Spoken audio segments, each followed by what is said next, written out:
Hello everyone, स्वागत है आप सभी का आपके अपने चैनल पढ़ के तो देख में। तो मैं पिछली क्लासेस में हमने समांतर श्रेणी क्या होता है, समांतर श्रेणी को हम कैसे देख सकते हैं, कैसे समझ सकते हैं कि वह एक समांतर श्रेणी ही है, समांतर श्रेणी का nवां पद हम कैसे निकाल सकते हैं, समांतर श्रेणी का अंतिम पद क्या होता है, ये सभी चीजें हमने देखी थी। ठीक है, आज हम बात करने वाले हैं प्रश्नावली 5.2 के बारे में। इससे संबंधित कुछ क्वेश्चन कराने वाले हैं। तो यहाँ पे सभी बच्चे अपना अपना पेन कॉपी निकाल लो, साथ में क्वेश्चन को प्रैक्टिस करेंगे और मजेदार तरीके से आज की क्लास को करते हैं स्टार्ट।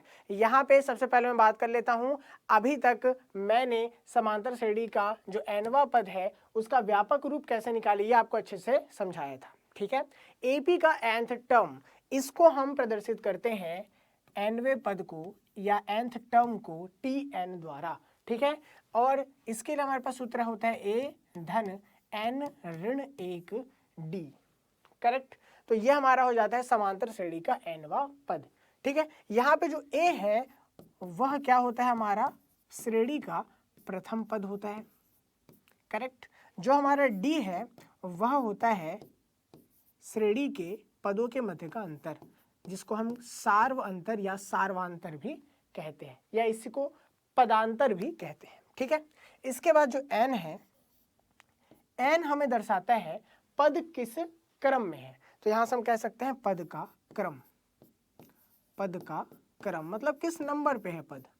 ठीक है, तो पद के क्रम को n हमें दर्शाता है, और tn हमारे क्या है, समांतर श्रेणी का nवां पद है। तो इस प्रकार से अगर हमें a का मान पता हो, हमें d का मान पता हो और हमें n का मान पता हो तो हम nवां पद ज्ञात कर सकते हैं। अब इस पूरे समीकरण में आप देख सकते हैं 1 2 3 और 4 हमारे पास दिखाई दे रहे हैं, क्या टर्म्स दिखाई दे रहे हैं।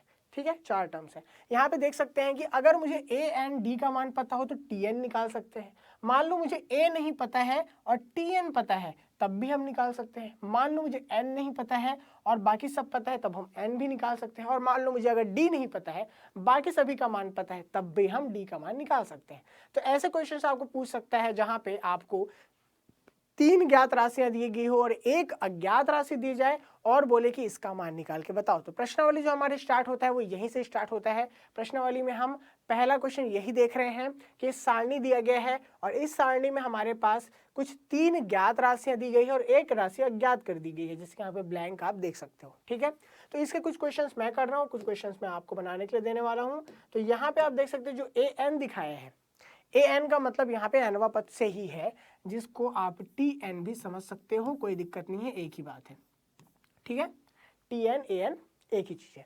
अब यहाँ से देखो हमारे पास a का मान है, d का मान है और n का मान हमें ज्ञात है। अब जैसे कि हम जानते हैं, पहले क्वेश्चन पे ही चले, तो जैसे कि हम जानते हैं कि हमें an ज्ञात करना है, an या इसी को हम tn कह सकते हैं। तो a धन n ऋण 1 d द्वारा इसको हम दर्शाएंगे। यहां से हम देख सकते हैं an बराबर a का मान क्या है, देखो 7 है, धन d का मान हमारे पास 3 है, n का मान 8 है, तो 8 ऋण 1 गुणित d का मान 3 हो गया। तो यहां से देख सकते हैं an बराबर क्या आ जाएगा, 7 धन 8 में से 1 गया तो 7 गुणा 3। तो यहां से कितना आ जाएगा, 7 धन 7 या 21 हो गया। और यहां से हम देख सकते हैं an का मान कितना आ गया, 28 आ गया है। तो an यहाँ पे अज्ञात था, अज्ञात राशि हमने ज्ञात कर लिया, जो कि क्या माना हमने, 28 यहाँ पे निकाल लिया। ये हमारे पास आ गया 28।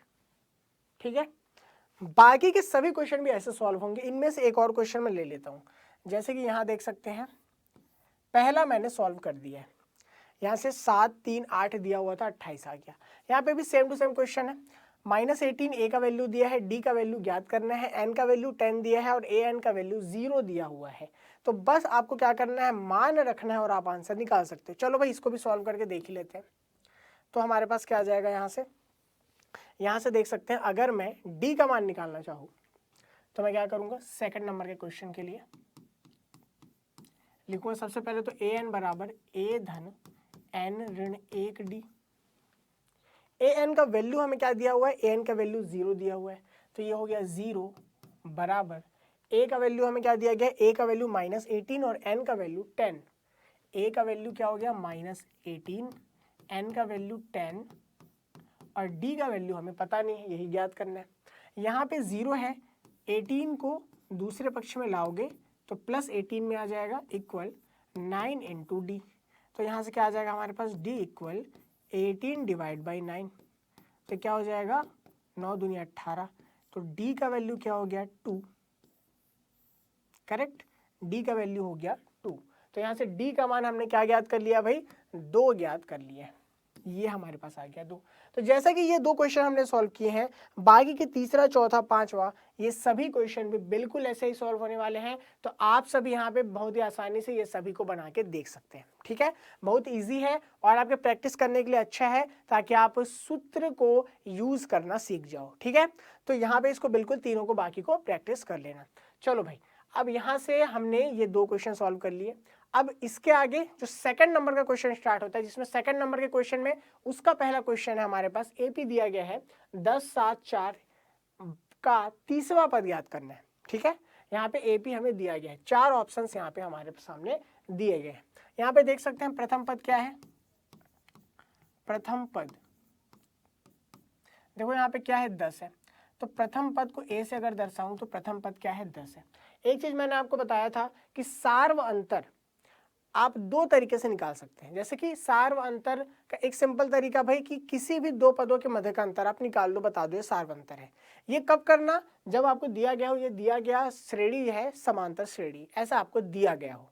अगर आपको नहीं बोला है कि समांतर श्रेणी है, तो आपको कम से कम 2 बार सार व अंतर निकाल के देखना चाहिए।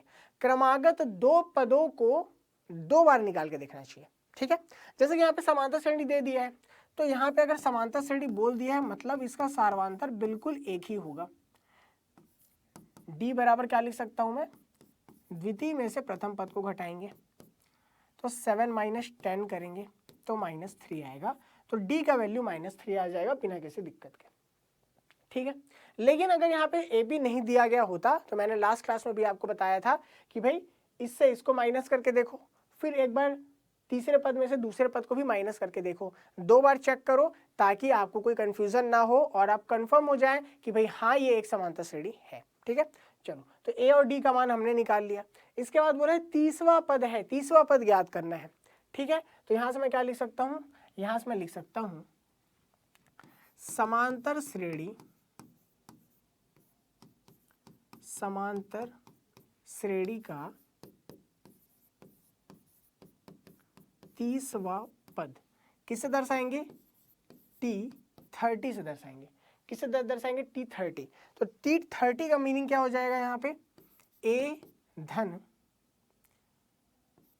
n की जगह 30 आ जाएगा, 30 ऋण 1 d, ये हो जाएगा मेरा T30, क्योंकि हम Tn का वैल्यू जानते हैं। ठीक है, तो क्या आ जाएगा यहाँ से हमारे पास T30 बराबर a धन 30 ऋण 1 d हमारे पास आ जाएगा।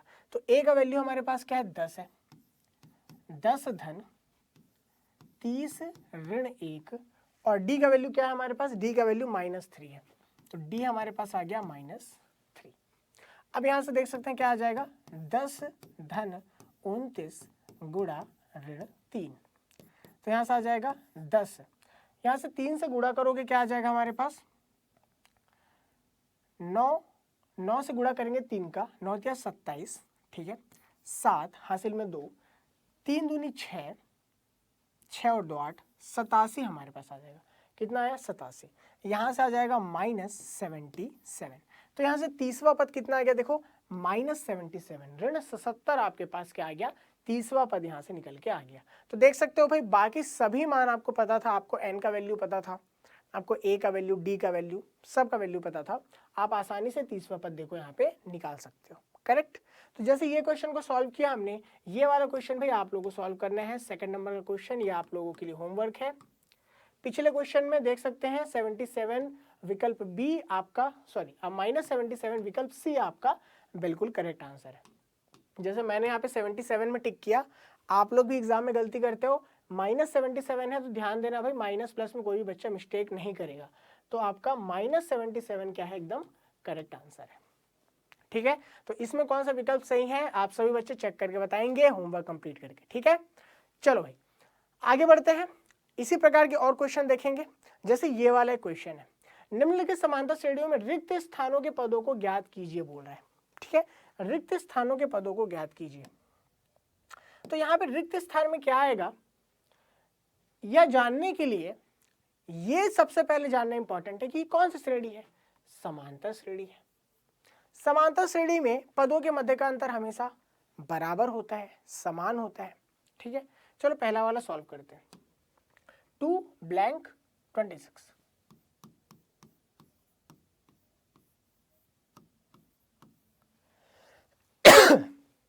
2 ब्लैंक 26। बच्चे 2 ब्लैंक और 26 दिया है, ब्लैंक वाले पोर्शन का वैल्यू हमको पता नहीं है, इस पद में क्या आएगा पता नहीं है, तो यहां से हम मान लेते हैं कि मान लो भाई यहाँ पे x आएगा। क्या माना, x आएगा। तो यहां से हम कहेंगे माना मध्य का पद x है। क्या मान लिया भाई, मध्य का पद x है, ये मान लिया। अब यहां से हम देख सकते हैं चूंकि यह एक समांतर श्रेणी है,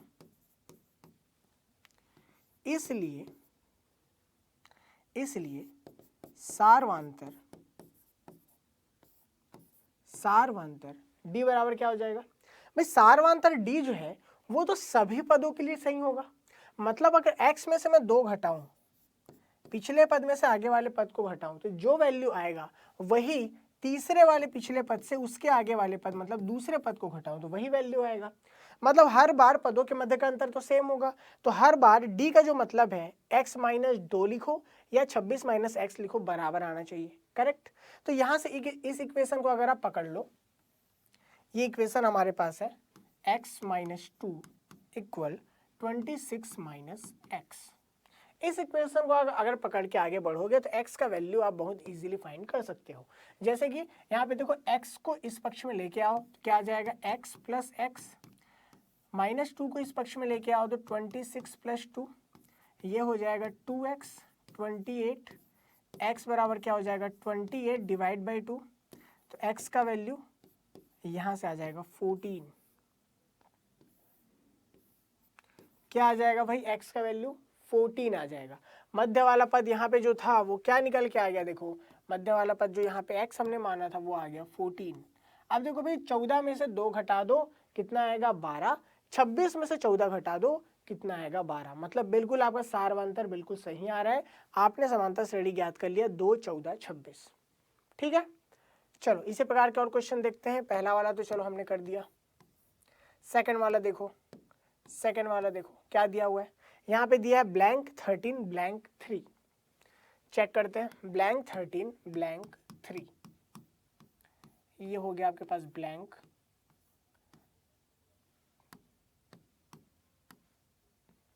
13, फिर से ब्लैंक और फिर 3 हमारे पास आ गया। अब यहाँ पे कंफ्यूज नहीं होना है भाई, 4 पद दिया है, कंफ्यूज होने की बात नहीं यार। सिंपली आप क्या कर सकते हो, यहाँ पे पहले ये 3 पद निकाल सकते हो, है ना। जहाँ पे आपको 2 पद दिख रहा है और एक ही बीच में ब्लैंक है तो ये तो निकाल सकते हो, जैसे हमने लास्ट में निकाला था। यहाँ से हम क्या करते हैं, मान लो ये आपका x है और ये आपका y है, ऐसा हमने मान लिया। तो यहाँ से हम लिख सकते हैं चूंकि यह एक क्या है भाई, समांतर श्रेणी है। क्या है, समांतर श्रेणी है, अतः सार्व अंतर जो d है वह क्या होगा, T4 माइनस T3 में कर सकता हूँ, T4 माइनस T3, और यह बराबर आएगा T3 माइनस T2 के, बिना किसी दिक्कत के। ये तो फॉर श्योर है ना। यहाँ से देख सकते हो T4 हमारे पास है 3 माइनस x हो जाएगा, T3 हमारे पास है x, तो x माइनस 13 हो जाएगा। करेक्ट। अब यहाँ से देख सकते हो जैसे कि हमने पिछले बार हल किया था, यहाँ से इसको इस पक्ष में पहले लेके आओ, 13 को इस पक्ष में लेके आओ, तो 3 धन 13 x धन x हमारे पास आ गया। करेक्ट। अब यहाँ से आ जाएगा 13 एंड 3 कितना हो जाएगा, 16 हो जाएगा, और फिर हो जाएगा हमारे पास बराबर 2x के, x x 2x, 13 प्लस 3 16। अब यहाँ से देख सकते हैं x का वैल्यू कितना आ रहा है, 16/2 इक्वल्स 8। x का वैल्यू कितना आ चुका है, देखो 8 आ चुका है, x का वैल्यू आ गया 8, ठीक है। तो यहां से हम क्या कह सकते हैं, अतः d का वैल्यू क्या है भाई, x का वैल्यू तो 8 है, तो d का वैल्यू क्या है, देखो यहां से T4 माइनस T3 किया था, कर लेते हैं एक बार, T4 माइनस T3, T4 देखो क्या है 3 है, T3 हमने निकाला 8, तो ये आ गया -5। बेटा d का वैल्यू -5, d का वैल्यू -5 है, करेक्ट। यहाँ से देख सकते हैं ये प्रथम पद हमारे पास y है और ये हमारा द्वितीय पद क्या है, 13 है। तो हम क्या लिख सकते हैं, यहाँ पे हम सिंपली बहुत तरीके से निकाल सकते हैं, माइनस करके भी निकाल सकते हो, जैसे कि यहाँ से हम लिख सकते हैं चूंकि d equal T2 minus T1, होगा कि नहीं होगा, द्वितीय पद से प्रथम पद को घटाएंगे तो d बराबर आएगा, d का वैल्यू पता चल चुका है -5, रख दो इसको, तो d का वैल्यू -5, T2 का वैल्यू 13, T1 का वैल्यू y, चूंकि d बराबर क्या आया है, -5 आया है। अब यहां से देखो y को इस पक्ष में लेके आ जाओ, 13 + 5 कर लो, तो ये हो जाएगा 18, y का वैल्यू कितना आया, 18 आ गया।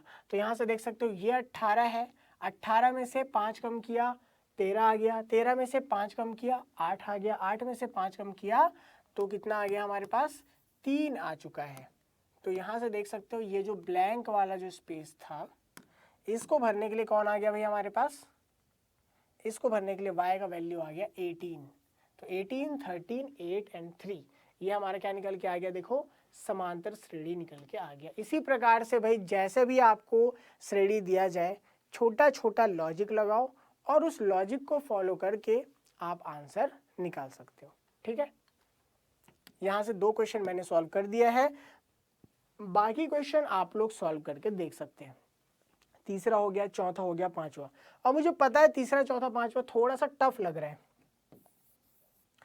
ठीक है, मुझे पता है तीसरा, चौथा और पांचवा थोड़ा सा टफ लग रहा है, लेकिन आप सभी इसको बना के देखना और मुझे कमेंट करके बताना या मुझे अपने ग्रुप में बताना कि किससे किससे ये क्वेश्चन सॉल्व हुआ और किसने किसने क्या क्या लॉजिक लगाया, क्योंकि हो सकता है ये वाला क्वेश्चन आपको एग्जाम में ना पूछे, इस तरह से क्वेश्चन एग्जाम में ना आए, लेकिन ऐसे क्वेश्चन कॉम्पिटिटिव एग्जाम में काफ़ी ज़्यादा काम आते हैं और यहाँ पे आप पता भी चलता है कि आप कितना अच्छा लॉजिक लगा सकते हो। तो देखो ये बहुत ही ज़्यादा टफ क्वेश्चन नहीं है, बस थोड़ा सा दिमाग लगाना है, जो थोड़ा सा फंडा मैंने आपको बता के रखा है समांतर श्रेणी के लिए, उसको यूज़ करो, ये क्वेश्चन बन जाएंगे, ठीक है। तो आप सभी का काम है, इसको आपको कर लेना है होमवर्क, बने तो बहुत बढ़िया, ना बने तो बिल्कुल मुझे होमवर्क के लिए स्टडी ग्रुप में चाहे तो कमेंट में बताना कि सर ये वाला सॉल्व नहीं हो रहा है, प्लीज़ आप ये बता दो, सेकंड क्लास में बिल्कुल आपको बता दूंगा, लेकिन भाई 24 घंटे से पहले बता देना ताकि मैं क्लास लेने के पहले इसको आपको रिकॉर्ड करके सॉल्व करके बता दूं, ठीक है। चलो भाई, तो ये हमारे पास कुछ क्वेश्चन हो गए। अब एक और क्वेश्चन लेते हैं, लास्ट क्वेश्चन है आज के लिए। निम्नलिखित समांतर श्रेणियों में से प्रत्येक श्रेणी में कितने पद हैं, क्या पूछा, प्रत्येक श्रेणी में कितने पद हैं। तो जब ऐसा पूछता है ना तो हमेशा ध्यान देना आप, अंतिम पद आपको दे दिया होता है, देखो दोनों जगह आपको अंतिम पद दे रखा है, करेक्ट। जब भी आपको ऐसा पूछेगा तो याद रखना हमेशा आपको अंतिम पद दे रखा होता है। तो यहाँ पे हम देख सकते हैं, अगर पहला क्वेश्चन मैं सॉल्व करूं, पहला क्वेश्चन, तो यहाँ पे दिया है, क्या दिया है हमारे पास, क्या क्या दिया है हमारे पास, दिया है प्रथम पद a का वैल्यू 7, मैं प्रथम पद नहीं लिख रहा हूँ, डायरेक्ट a लिख रहा हूँ, आप लोग को आई होप इतना तो समझ में आ रहा है, ठीक है। दूसरा d, मैंने क्या बताया था भाई कि d का वैल्यू एक बार बस फाइंड करो क्योंकि बोल के रखा है समांतर श्रेणी है, तो 13 - 7 कर लो, ठीक है। तो यहाँ से d का वैल्यू कितना निकल के आ रहा है, देखो 13 में से हम 7 माइनस कर देंगे, आ जाएगा 6, d का वैल्यू आ जा रहा है 6, तो a का वैल्यू आ रहा है 7, d का वैल्यू हमारे पास आ रहा है 6, ठीक है। अब यहाँ पे अंतिम पद भी हमें दिया हुआ है, मैंने आपको लास्ट क्लास में एक चीज बताई थी, अंतिम पद, अंतिम पद को हम जनरली L से प्रदर्शित करते हैं, L फॉर लास्ट, करेक्ट। और इसको हम मान लेते हैं अंतिम पद जो है वो किसके बराबर है, हम मानते थे nवां पद के बराबर है। भाई हमें तो पता नहीं है ना यार, हमें तो पता नहीं है कि अंतिम जो पद है वो कौन से पद में आ रहा है, मतलब पद का क्रम क्या है हमको नहीं पता। तो हम अंतिम पद बराबर क्या मान लेते हैं, nवां पद मान लेते हैं। इसलिए आप याद रखना और कभी भी किसी भी बुक में देखना, हमेशा जो अंतिम पद n होता है उसके लिए सूत्र देता है a धन n ऋण 1d।